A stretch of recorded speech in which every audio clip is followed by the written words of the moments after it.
มีฝนตกลินตกมืดมือเลยมันนี่แต่บ่แห้งท้องฟ้าก็มืดอยู่เช้านี้ออกมาเบิ่งหน้าบ่ก็บ่มีหยังดอกตกมืดคืนอยู่หักบ่มีน้ำฤทธิ์เดชของพายุเฮ็ดหยังก็บ่ได้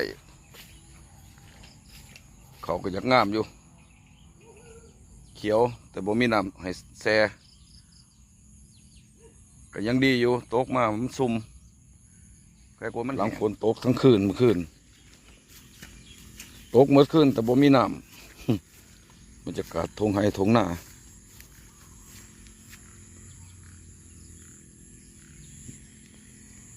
เขาก็อยากงามอยู่แต่ว่าบ่มีน้ำให้บ่มีน้ำแซ่ฤทธิ์เดชของพายุได้แค่นี้เนี่ยได้นิดเดียวน้ำ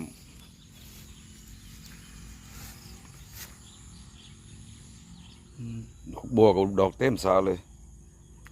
ปีนี้บัวปงหลายแห้งยามสอนลำสีบาน